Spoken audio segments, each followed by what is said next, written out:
Bonjour à tous et toutes et bienvenue dans Se Sentir Bien, le podcast qui est là pour vous aider à devenir votre propre coach. Je suis Esther Taïfé, coach certifiée, et dans ce 196e épisode, on va parler d'auto-jugement, ou autrement dit, cette voix interne qui vous raconte des trucs pas très sympas, à longueur de journée parfois, et qui vous dit qu'en gros vous êtes trop, pas assez...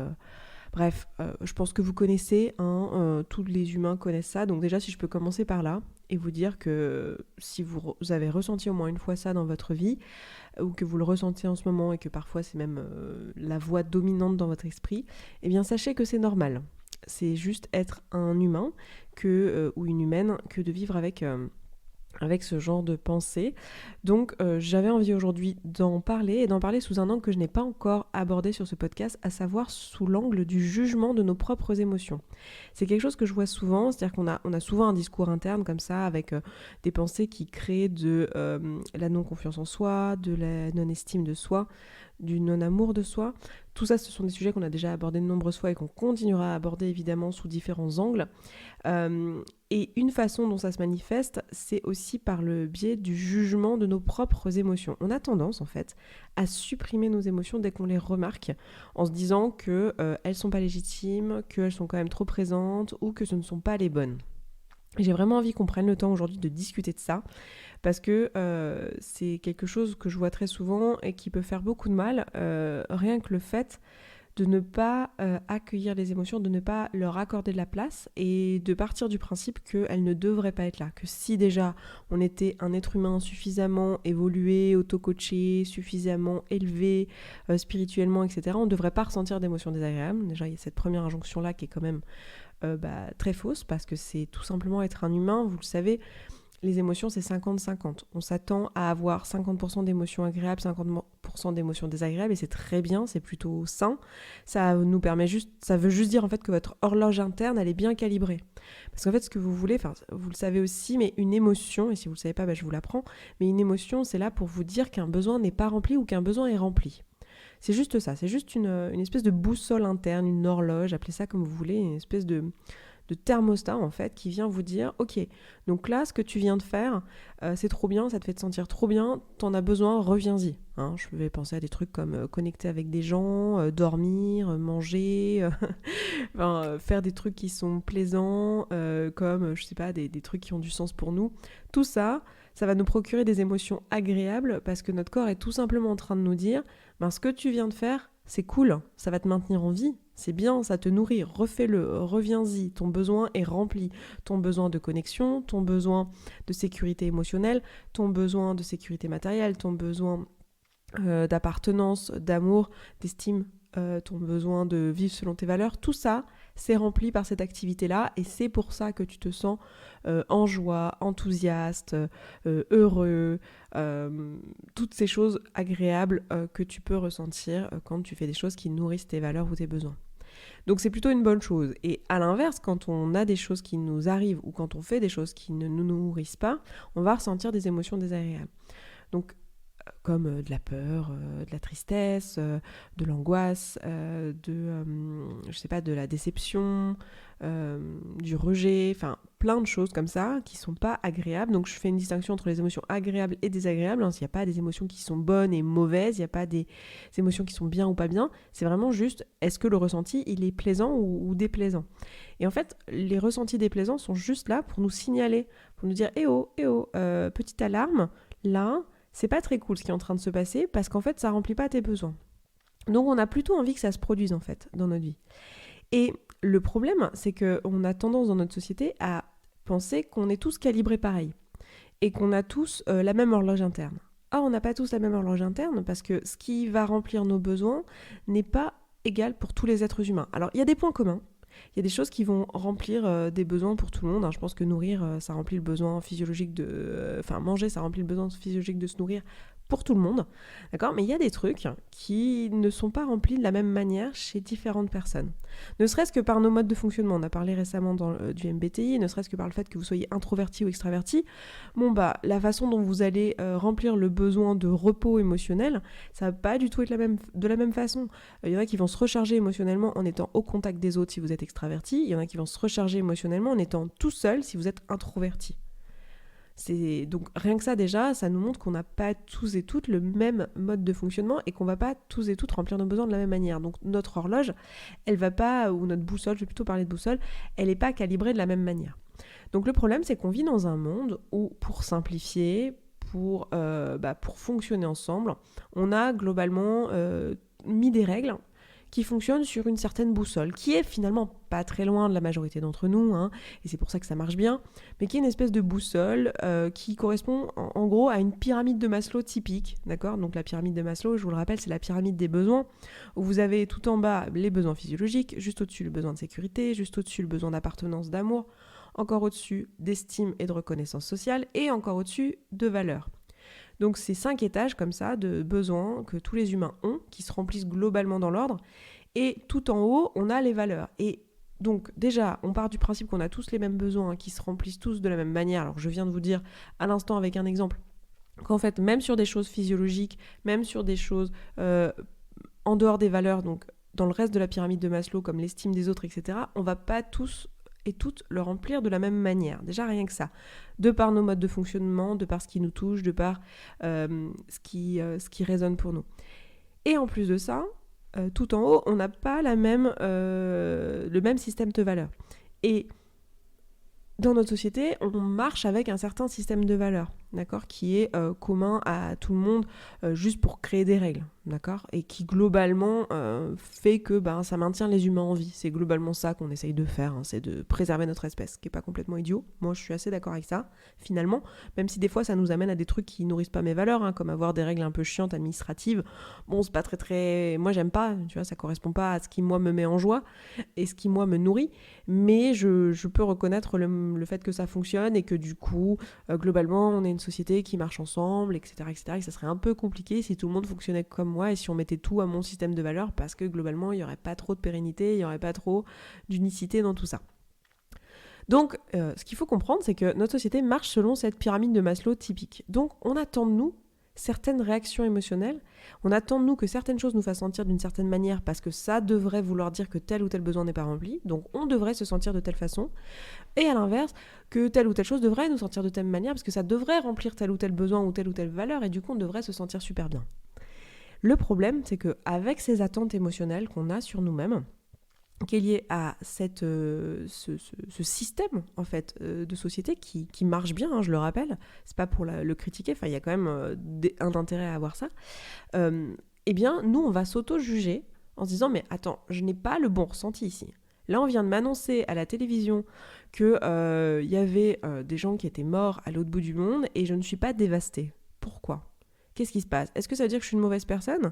Est-ce que ça veut dire que je ne suis pas sensible et que Non, en fait, là, c'est juste typiquement une émotion attendue. On attend d'un être humain dans notre société, parce que tu as grandi dans cette société, on t'a expliqué un petit peu comment tu devais te sentir dans toutes les situations. En fait, tu as un espèce de manuel dans ta tête de comment tu devrais te sentir dans chaque situation. Donc quand tu apprends une catastrophe à la télé, quand quelqu'un se marie, quand quelqu'un se fait mal dans la rue, quand tu es dans la file d'attente et que quelqu'un te double, quand, j'en sais rien, quand tu as eu ton diplôme, quand tu n'as pas eu ton diplôme, tout, on attend de toi une certaine réaction émotionnelle. Et tu devrais te sentir coupable quand, tu devrais te sentir bien quand, et en fait ça nous arrive à tous d'avoir des moments où on se dit mais mince, en fait je me sens pas bien, qu'est-ce qui se passe ? Genre par exemple, je vais vous donner un exemple simple. C'est votre anniversaire, d'accord ? Et votre meilleur ami et votre copain ou copine, alors je sais pas si vous êtes en couple, mais imaginons que vous le soyez, et donc la personne avec qui vous partagez votre vie, s'il y en a une, et s'il y en a qu'une, et votre meilleure amie, s'il y en a une et s'il y en a qu'une, vont ensemble vous organiser une soirée, une fête d'anniversaire, d'accord, une surprise. La réaction attendue dans notre société à cette situation-là, c'est d'être en full gratitude, super en joie, super honoré, hyper heureux ou heureuse de ça, et de leur faire des câlins et de leur dire merci, vous m'avez trop surpris, c'était génial, merci d'avoir pensé à moi, je suis touchée, je me sens aimée. Enfin voilà, et on s'attend donc à des émotions, enfin ce qui est attendu, c'est à des émotions de joie, de gratitude, ce genre d'émotions-là. D'accord ? Alors après, il y a des variantes. Alors ce qui est bien, c'est qu'on vit quand même dans une société qui a très peu de connaissances émotionnelles. Du coup, il n'y a pas un mot précis, mais en gros, on attend de toi que tu te sentes bien et que tu sois plutôt content et que tu dises merci. Ok ? On te fait ça. Il arrive un jour où c'est ton anniversaire et ton meilleur pote et ta copine t'organisent une soirée. Et là, t'arrives chez toi, donc c'est le jour de ton taf, tu vois, c'est un vendredi. T'arrives chez toi et gros stuff à la maison. Surprise, tu vois. Et toi, en fait, tu sais pas pourquoi encore, mais à ce moment-là, tu te sens pas heureux, quoi. T'es juste surpris et t'es même un peu déçu. Parce que toi, t'avais déjà organisé depuis tout ton métro dans ta tête ta soirée. Et tu savais qu'en arrivant, ça allait être cool, t'allais poser ton sac, t'avais prévu de regarder la série que t'as pas pu voir du coup parce que ça passe dans l'après-midi et toi tu travaillais. T'as prévu de te poser, de te faire un café, de fumer ta petite cigarette à la fenêtre. Enfin, j'en sais rien, je connais pas vos habitudes, mais tu vois, t'avais prévu ton petit truc dans ta tête et toi, t'arrives et tu te rends compte qu'en fait, tu peux pas faire ça. Du coup, là, t'as un sentiment de déception. Et la première émotion qui te traverse, c'est ça. Là, typiquement, c'est typiquement un exemple où vient derrière de la culpabilité souvent et de l'auto-jugement et ce dialogue interne de « je ne ressens pas la bonne émotion ici ». Je devrais être super content, je devrais être super contente parce qu'il y a des gens qui m'aiment, qui viennent de me faire une surprise pour me faire plaisir et moi, là, je ressens de la déception. On est typiquement dans un cas d'émotion attendue.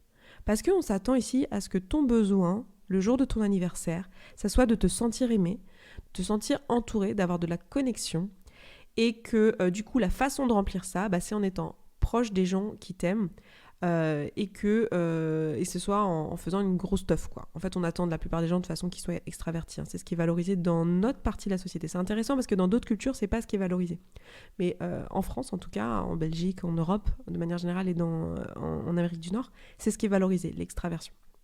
Surtout pour les hommes. Pardon, j'ai encore un petit chat dans la gorge.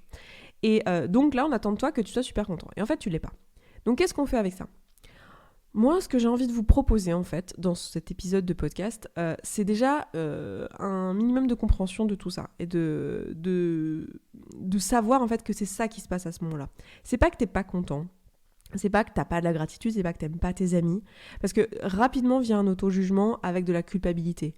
Et typiquement, de la culpabilité, ça peut être d'autres émotions, hein, mais un jugement sur la déception. C'est-à-dire que t'as d'abord ton sentiment de déception peut-être un sentiment de fatigue émotionnelle aussi, une émotion de fatigue où tu dis oula, en fait, je vais devoir parler à des gens, moi je viens de faire ma semaine, je me sens submergée, je me sens fatiguée. Donc les émotions, ça peut être ça, ça peut être de la déception, de la fatigue émotionnelle, un sentiment d'être submergée. J'ai pas l'émotion en français, j'ai overwhelmed en anglais, mais je l'ai toujours pas en français. Donc submergée, ce sentiment d'être submergée. Voilà. Et en fait, là, la première action, ça va être de ressentir en plus, par-dessus ça, une certaine culpabilité de ne pas ressentir l'émotion attendue dans cette situation et de se dire « Ah mince, du coup, je vais m'auto-juger en me disant ça doit vouloir dire que vraiment, j'en ai rien à faire de mes amis, et que j'ai pas de gratitude et que je suis pas contente de les avoir dans ma vie. » Alors que c'est pas du tout ça qui se passe ici, en fait. Donc déjà, première chose que j'ai envie de vous apporter aujourd'hui, c'est cette lecture-là, de se rendre compte que, en fait, parfois, on n'a pas les émotions attendues dans les situations données. Et ce n'est pas parce que on est une mauvaise personne, ce n'est pas parce qu'il y a un problème avec nous, c'est juste qu'on n'a pas le besoin attendu dans la situation en question, qui serait le besoin d'une personne lambda qu'on attend dans notre société, mais qui globalement peut marcher. Donc il y a plein de situations où en fait on ressent les émotions attendues, parce qu'effectivement on est des humains et qu'on a tous quand même des modes de fonctionnement qui sont similaires à certains niveaux, donc il y a des choses, il y a des points communs, donc des fois ça marche. Des fois, on a effectivement l'émotion attendue. Et puis, des fois, pas du tout. Et la première chose que j'ai envie de vous dire, c'est que c'est normal et que j'ai même envie de vous inviter à accueillir ça, en fait. Si ça vous arrive prochainement, de juste vous dire « Ah, ok, en fait, là, j'ai juste pas l'émotion attendue. C'est pas grave, j'ai pas besoin de faire semblant de ressentir le truc attendu. J'ai pas besoin de refouler ce que je ressens maintenant. Je peux juste accueillir ça et me dire « Ok, donc là, en fait, je suis déçue. Et je suis déçue parce que, moi, j'espérais un temps seul, en fait. C'était mon anniversaire, j'avais envie de me poser, j'avais envie d'avoir un temps seul. Et je pensais que j'aurais un temps seul à faire mes petits trucs, prendre un bain, regarder une série, faire mes petits trucs, quoi. Et en fait, c'est pas ça que je vais devoir faire là, parce que j'ai une obligation sociale finalement, parce que j'ai mes amis qui sont là et on a choisi mon emploi du temps à ma place, peut-être même que je me sens pas libre. Et donc, d'accueillir ça et de se dire « Ah ok, donc là, mon besoin principal ici, Mon besoin, c'est pas de connecter avec des gens comme on pourrait s'attendre le jour de mon anniversaire. On pourrait s'attendre que le jour de mon anniversaire, j'ai envie de me sentir aimée et connectée. Et en fait, moi, le jour de mon anniversaire, à ce moment précis, ce dont j'ai besoin, c'est de repos. En fait, je suis dans quelque chose de de plus bas dans la pyramide de Maslow, et moi j'ai besoin de me sentir peut-être en sécurité émotionnelle même, et peut-être de me sentir reposée, et c'est ça mon besoin là qui est le plus présent. C'est pas le besoin de connexion. Ça veut pas dire que j'ai jamais besoin de connecter avec mes amis. C'est juste dire que c'est pas ce que je ressens là maintenant à l'instant T, et c'est ce qu'on attendrait de moi, mais c'est pas ce qui est présent. Et c'est fou parce qu'on a tendance à se juger sur nos propres émotions et nos propres besoins, se dire tiens mince, j'ai un problème, j'ai pas le besoin qu'il faut, j'ai pas l'émotion qu'il faut à ce moment-là. Alors qu'en réalité, c'est quelque chose qu'on ne choisit pas.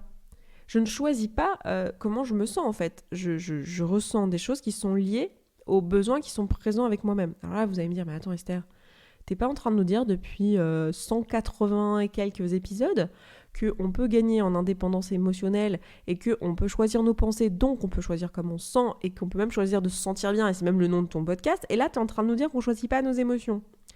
Alors, on ne choisit pas nos émotions à un instant T. C'est-à-dire qu'à ce moment-là, quand tu rentres dans ton appart et que tu vois tous tes potes qui te font « surprise !»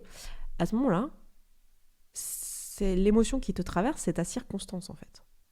À ce moment-là, l'émotion qui te traverse, c'est ce avec quoi tu es présent. Tu n'as pas choisi ça, c'est la circonstance extérieure, à ce moment-là. Et ce que tu vas pouvoir choisir, c'est le dialogue que tu vas décider juste après, donc totalement ce que je suis en train de vous proposer, à savoir le jugement que tu vas avoir par rapport à cette émotion. Cette émotion, c'est ta circonstance, donc là, ma circonstance maintenant, à cet instant T, c'est je me sens déçue. Voilà, c'est ma circonstance maintenant, c'est ça qui me traverse, donc du coup ça se manifeste dans mon corps de différentes manières. Et moi je peux avoir un jugement par rapport à cette émotion. Je peux avoir un jugement par rapport à cette émotion qui est, j'en sais rien, je devrais pas me sentir comme ça, du coup je me sens coupable, et du coup, résultat, dans ma situation, je vais pas me sentir à ma place durant toute la soirée, et ça va me valider que je devrais bien pas me sentir comme ça et qu'il y a un problème avec moi en fait. Donc je vais me faire un petit modèle de Brooke sur ma culpabilité. Alors je pourrais aussi travailler sur ma déception, la mettre dans le modèle de Brooke à la ligne des émotions et regarder qu'est-ce qui a créé ma déception. Et ça me permettrait de faire le travail que je vous ai proposé là, juste de me rendre compte, en fait, j'avais juste besoin de regarder une série, quoi. Voilà.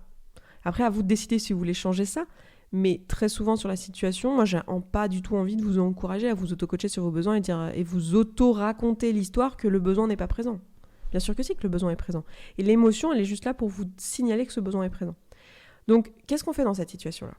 Qu'est-ce qu'on fait quand ça nous arrive et qu'on n'a pas l'émotion attendue socialement et qu'on se retrouve dans la situation ? Première chose, accueillir ça, reconnaître que c'est OK, que vous n'avez pas choisi l'émotion qui vous traverse actuellement, que c'est ce qui est présent et qu'il n'y a pas d'injonction en fait. Il n'y a pas de « je devrais me sentir comme ci ou comme ça ». La société ne sait pas comment vous devriez vous sentir et que toutes les émotions que vous avez sont légitimes. C'est juste votre corps qui vous raconte des choses. Et vous avez que à accueillir ça et de vous dire ok, mon corps me raconte des choses, qu'est-ce qu'il me raconte en fait ? Qu'est-ce qui est en train de se passer ? Et la deuxième chose, c'est ensuite de faire un choix de comment vous voulez vous sentir pour la suite. Genre là, vous êtes dans cette situation et vous êtes déçu. Je garde mon exemple d'anniversaire. Vous êtes déçu et vous accueillez ça, vous dites ok, je suis déçu parce qu'en fait là j'avais besoin de repos, là j'avais besoin de temps seul. Ok, d'accord. Et en fait je vais passer ma soirée avec des gens qui me font des cadeaux et qui me font manger du gâteau. Ok, très bien. Là vous avez un choix. Vous pouvez vous dire ok, comment je veux me sentir maintenant pour le reste de la soirée ? Et ça va être à vous de voir en fonction de vos besoins. Si ce besoin de repos, en fait, il n'est pas urgent et vous pouvez le déplacer dans 3 heures, pourquoi pas. Si ce besoin de repos, vous avez envie de l'assouvir maintenant, vous pouvez le demander. Vous pouvez dire au groupe « excusez-moi, est-ce que je peux aller prendre une douche, prendre un quart d'heure, je reviens, je vais me préparer. » En fait, il y a plein de possibilités pour vous de remplir ce besoin si vous avez envie de le remplir, en fait, à ce moment-là. Vous pouvez aussi décider de ne pas remplir ce besoin du tout. Demandez-vous juste si vous le faites d'une place d'amour ou si vous le faites d'une place de people pleasing un peu, de j'ai peur des émotions que ressentiraient les autres dans cette situation-là. Et donc là, vous avez tous les choix. Vous pouvez reporter votre besoin, sachant qu'on a toujours un petit peu de marge sur nos besoins, sauf si on le fait tout le temps. Si on est tout le temps en train de repousser nos besoins, il y a un moment donné où ils nous explosent à la figure. Mais si on a un besoin là, la plupart du temps, on peut le reposter. Alors, je pose souvent comme exemple pour ça, quand j'illustre ça, avec la faim. C'est-à-dire, quand vous avez faim, c'est rarement une urgence. Si vous avez faim et que vous mangez pas, c'est désagréable, on est bien d'accord. Mais si vous mangez pas, vous n'allez pas mourir sur le champ. Le gargouillement, il va passer. Et puis, vous allez avoir refaim dans 10 minutes, 15 minutes, 20 minutes, 1 heure. Et voilà, et ça peut arriver même 2-3 fois dans la journée. Et si vous mangez plus tard, ça marche, quoi. Et c'est pareil pour vos autres besoins. Les besoins, quand ils se manifestent, c'est jamais une urgence absolue. Sauf quand ça fait trop longtemps. Par exemple, c'est mon exemple de la faim, il marche si c'est juste que vous avez déjeuné ce matin et que là, ce midi, il vous faut attendre 1 heure de plus pour déjeuner. Ça marche. Mais par contre, c'est sûr que si ça fait 10 jours que vous n'avez pas mangé, oui, il y a peut-être une urgence. Voilà, vous voyez ce que je veux dire ? Et pour vos besoins, c'est la même chose. Donc, à vous de voir dans cette situation qu'est-ce que vous voulez faire et comment vous voulez vous sentir. Et là, ça va être intéressant de vous auto-coacher, effectivement, et de vous dire, ok, donc intentionnellement, moi, j'ai quand même envie de me sentir en gratitude là, vis-à-vis de mes amis, mais c'est pas pour autant que je vais refouler mon besoin de repos, en fait. Et dans ce cas, je vais me dire, en fait, c'est ok pour moi de me reposer plus tard, donc quand tout le monde sera parti, je me regarderai ma série et je me prendrai un bain. Ou non, c'est pas ok, là, j'en ai vraiment besoin, je suis fatiguée, je vais pas profiter des gens et j'ai pas envie de m'auto-coacher sur passer une bonne soirée quand même maintenant sans avoir rempli ce besoin-là, donc je vais trouver une façon de le remplir. Alors peut-être que du coup, je vais pas regarder une série parce que c'est long et que le groupe est là, je vais peut-être juste demander de prendre une douche et fumer une cigarette, ou juste, enfin je dis exemple de fumer une cigarette, mais je fume pas d'ailleurs, mais c'est quelque chose de typique que les gens font dans leur sas, vous savez, j'appelle ça le sas de retour du travail et de changement de journée. Donc voilà, enfin bref, à vous de trouver comment répondre à ce besoin. Mais encore une fois, la question à se poser en interne, c'est ok, c'est quoi mon besoin, enfin c'est quoi mon émotion, c'est quoi mon besoin, comment je veux le remplir. C'est tout. Et de ne pas être dans l'auto-jugement à ce moment-là, dans la mesure du possible, et si vous êtes dans l'auto-jugement et qu'en fait vous vous sentez coupable, parce que là vous n'arrivez pas à remplir votre besoin, et vous n'arrivez pas à ne pas vous juger sur le fait que vous ne devriez pas vous sentir comme ci ou comme ça, là encore, juste accueillir en fait. Juste vous dire, ok, je me sens coupable, pourquoi je me sens coupable, ça serait quoi le besoin ici ? Probablement... En général, la culpabilité, dans ce genre de contexte, c'est typiquement quelque chose qui vient nous dire qu'en fait, on aimerait bien se sentir connecté au groupe, on aimerait bien se sentir normaux, de se sentir pareil que les autres, se sentir peut-être même valorisé par le reste du groupe. Donc peut-être que c'est dans les besoins d'estime et de connexion et d'amour et d'appartenance. Et c'est ok en fait, c'est ok d'avoir tous ces besoins. Donc voilà pour le discours interne. Si vous avez envie de continuer à bosser là-dessus et que vous sentez que vous procrastinez en écoutant le podcast, je vous rappelle que vous pouvez rejoindre la communauté. On fait ce boulot ensemble, on a un Slack, actuellement c'est un Slack, alors je suis en train de bosser un peu sur la restructuration de la commune, donc si vous avez envie d'ailleurs de faire partie du voyage, parce que je vlog cette restructuration, j'essaie de développer des nouvelles choses, etc., de voir comment rendre le truc encore plus puissant pour vous, pour vous aider à évoluer, à continuer à faire ce travail, vous pouvez nous rejoindre, et vous aurez en plus en bonus en ce moment les petits vlogs où je vous explique un petit peu les choses que j'ai envie de créer dans la commune, donc si vous avez envie de voyager avec nous là-dedans, vous pouvez nous rejoindre. Et sinon, c'est un endroit où en fait on a un Slack et on a des outils et on les fait ensemble. On a des calls régulièrement, donc toutes les semaines, où on va travailler ensemble sur tous ces outils-là. Donc si vous voyez que vous procrastinez, que vous écoutez le podcast mais que c'est très passif en fait comme activité et que vous avez du mal à mettre en pratique tout seul, n'hésitez pas à nous rejoindre en fait. On est là pour ça, c'est tous les auditeurs de ce podcast qui sont dans cette communauté, c'est une super ambiance, c'est un petit groupe vraiment motivé où il se passe des belles choses, donc si vous avez envie, n'hésitez pas à nous rejoindre, c'est pas déjà fait, j'en parle mais en fait je pense que j'en parle pas suffisamment et pas de la meilleure façon, je suis pas toujours très douée à ça. J'y pense pas et voilà, mais c'est un super endroit, donc si vous avez envie de nous rejoindre, n'hésitez pas à le faire.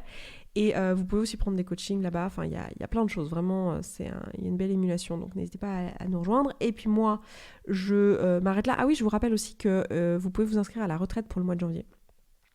Si vous voulez aller faire le point dans votre esprit. Donc on parle plutôt là de flot de pensée pendant 4 jours en mode vraiment repos total, douche de l'esprit pour bien commencer l'année. Je vous le rappelle maintenant parce que je sais qu'il y a beaucoup de gens qui sont dans la frénésie de Noël, etc., qui arrivent. On oublie que l'année prochaine, c'est dans 5 semaines en fait, donc ça va être très vite là. Donc si vous voulez vous inscrire et réserver votre place, c'est pas mal d'y penser maintenant. Et qu'est-ce que je veux dire, ça peut être aussi un super cadeau. Si vous avez envie de vous faire offrir ça, ça peut être un super cadeau pour commencer l'année. Bref, je m'arrête là dans ce podcast, je vous embrasse, je vous souhaite une excellente semaine, un excellent week-end et je vous dis à vendredi prochain et rendez-vous dans la commu si vous y êtes ou si vous nous y rejoignez à la suite de cet épisode. Je vous embrasse, ciao ciao.